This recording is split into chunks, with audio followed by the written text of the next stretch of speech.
अस्सलामुअलैकुम व्यूअर्स, क्या हाल है? आप सब ठीक होंगे, मुझे उम्मीद है आप बिल्कुल ठीक ठाक होंगे। Welcome to my channel. मैं आपको पिछले कुछ दिनों से हेयर कलरिंग की बुक के बारे में पढ़ा रही हूँ जो मैम सारा कबीर ने लिखी है। इसके बारे में हमारे काफ़ी टॉपिक्स आगे चल चुके हैं। थोड़े थोड़े मैं जो है ना टॉपिक लेके चल रही हूँ। ज़्यादा लंबे लंबे टॉपिक मैं लेके नहीं चल रही, मैं थोड़ा थोड़ा पढ़ा रही हूँ ताकि आपको इसको पढ़ने में जो है ना आसानी हो। और यहाँ पे हमारा पिछला प्रीवियस जो लेक्चर ख़त्म हुआ था the building block of protein पे ख़त्म हुआ था। इससे पीछे प्रीवियस लेक्चर जो मैं पढ़ा चुकी हूँ। जो भी मेरे इस चैनल पे न्यू आया है वो अपनी पुरानी जो वीडियोस हैं इसकी पुरानी जो वीडियोस हैं वो जाके देखें, फिर उसके बाद इस वीडियो को देखें। उसको ज़्यादा जल्दी समझ आएगी और उसको ज़्यादा नॉलेज मिलेगा। और इसके अलावा मेरी वीडियो को लाइक करें, शेयर करें, कमेंट करें और इस चैनल को जो है ना सब्सक्राइब लाजमी करें।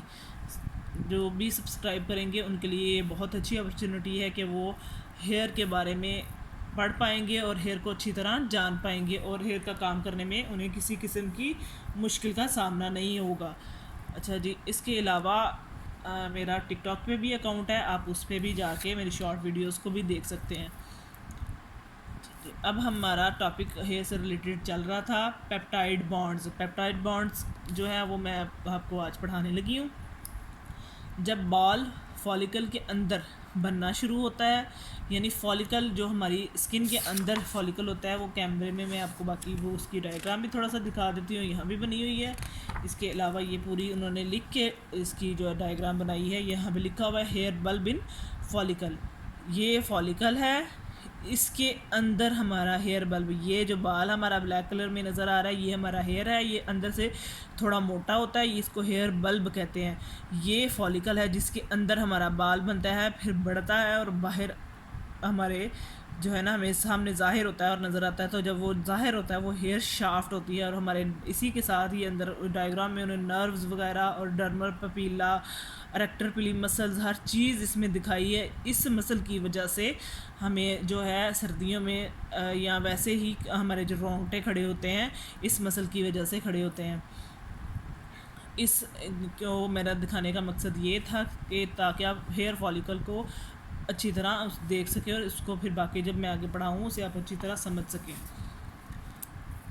चलिए जी आगे चलते हैं। जब बाल फॉलिकल के अंदर बनना शुरू होता है तो दो अमीनो एसिड मिलकर एक बॉन्ड बनाते हैं जो कि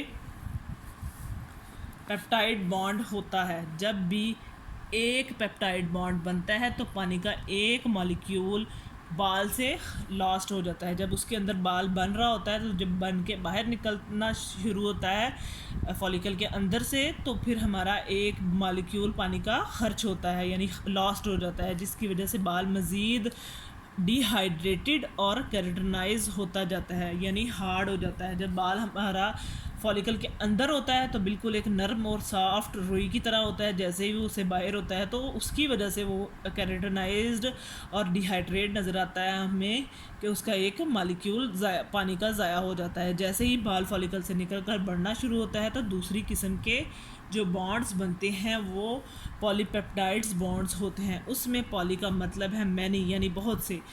ये बॉन्ड्स बहुत सारे पेप्टाइड्स के साथ जुड़ा होता है जो कि लंबाई में चेन वाइज होते हैं और इसी तरीके से लंबी लंबी चेन वाइज हज़ारों अमीनो एसिड्स बनते हैं। जब जैसे ही बाल के साथ बनी हुई चेन्स बढ़ती हैं तो हेयर फॉलिकल में नई चेन बनना शुरू हो जाती है। जब भी एक बॉन्ड बनता है तो पानी का एक मॉलिक्यूल खर्च होता है और जैसे जैसे पानी इन बॉन्ड्स की तश्कील में खर्च होता है बाल हार्ड होता जाता है। और ये उन्होंने चेन अंदर बनाई हुई है सारी उसके बालों के अंदर। ये जो चेन्स होती हैं ये सारी डायग्राम के थ्रू उन्होंने दिखाई हैं। ये जो है इनके ऊपर ही हमारा नेचुरल कलर भी होता है और जो हम कलर करते हैं वो भी इनके ऊपर ही जाके ठहरता है। ये वैसे ये इसका मिडोला है, ये कॉर्टेक्स है और ये बाहर जो है ये क्यूटिकल है। ये चेन एक ख़ास शक्ल बनाती हैं जिन्हें हेलिक्स कहा जाता है। हेलिक्स स्प्रिंग की स्पाइरल शेप शक्ल होता है जिसकी स्ट्रेट बैक बोन होती है, बिल्कुल उसी तरह जैसे स्पाइरल शक्ल में सीढ़ियाँ या फिर किसी नोटबुक की स्पाइरल बाइंडिंग। ये स्पाइरल शेप बाल को बहुत मजबूत बनाती है, यानी स्पाइरल बाइंडिंग जो होती है हमारी, वही उसी शेप में हमारे जो है ना बालों की जो अंदर लेयर्स जो बनी होती हैं वो बालों की उसी शक्ल में होती हैं। Disulphide bonds, disulphide polypeptide bonds के अतराफ़ में जो बॉन्ड्स बनते हैं उनको हम डिसल्फाइड बॉन्ड कहते हैं। किनको हम डिसल्फाइड बॉन्ड कहते हैं? पॉलीपेप्टाइड बॉन्ड्स के अंदर जो जो अतराफ़ में बॉन्ड्स बनते हैं, ये बॉन्ड्स अमीनो एसिड और कैस्टाइन बनाते हैं, क्योंकि ये सिर्फ 2 सल्फ़र एटम के दरमियान बनते हैं। ये डिसल्फाइड लिंक्स बाल में टफनेस और एब्रेजन के ख़िलाफ़ क़ुव्वत मुदाफ़ियत पैदा करते हैं।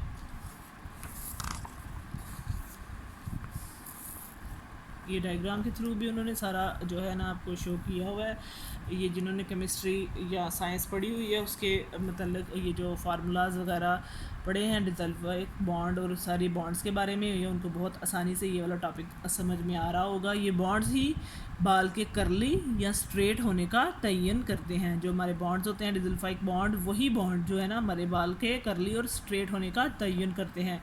मॉरसी या जेनेटिकली ये बॉन्ड्स अगर स्ट्रेट एक दूसरे से जुड़े हों तो बाल स्ट्रेट होते हैं, और अगर एंगल में जुड़े हों करली होते हैं, और अगर बहुत ही सलांट में हों तो बाल बहुत करली होते हैं। और ये ही कोवलेंट बॉन्ड्स होते हैं जो पर्मिंग या रिलैक्सिंग के दौरान तब्दील होते हैं।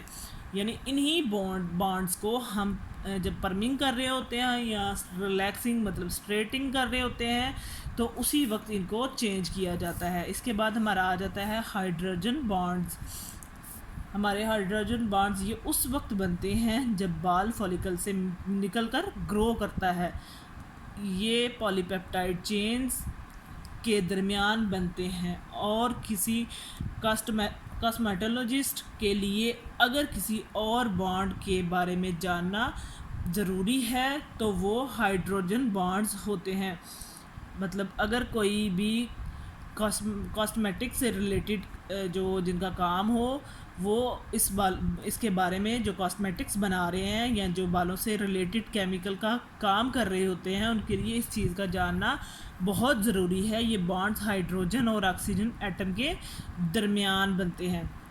ये बॉन्ड्स या तो एक ही चेन में मौजूद ऑक्सीजन और हाइड्रोजन एटम के दरमियान बनते हैं, या फिर 2 चेन के एटम के दरमियान बनते हैं। किसी भी बाल की मजबूती का 35% इन्हिसार इन्हीं हाइड्रोजन बॉन्ड्स पर होता है।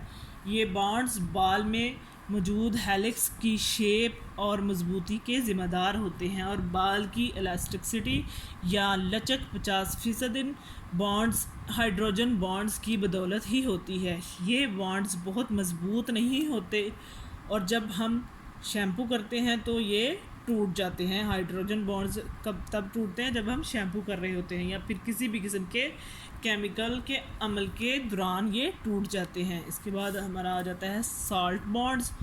ये आयोनिक बॉन्ड्स होते हैं, और ये पॉजिटिव आयोनिज और नेगेटिव आयोनिज के दरमियान बनते हैं। ये पॉलीपेप्टाइड चेन को उनके हेलिक्स में जमे रहने में मदद करते हैं, और हाइड्रोजन बॉन्ड्स को बाल की 35% मजबूती और 50% लचक कायम रखने में मदद करते हैं। कौन मदद करते हैं? Salt bonds. साल्ट बॉन्ड्स को हम केमिकल प्रोसेस के दौरान तोड़ते हैं, दरमियान तोड़ते हैं, और फिर ये रीफॉर्म होते हैं और बाल के अंदर मॉइस्चर को बैलेंस किया जाता है। इसके बाद हमारा आ जाता है शुगर बॉन्ड। आज मैं यहाँ तक ही पढ़ाऊँगी, शुगर बॉन्ड तक। फिर जो है ना टॉपिक बहुत लंबा हो जाता है, जो लोगों को जो है ना बोर कर देता है। मैं नहीं चाहती कि कोई भी इससे बोर हो।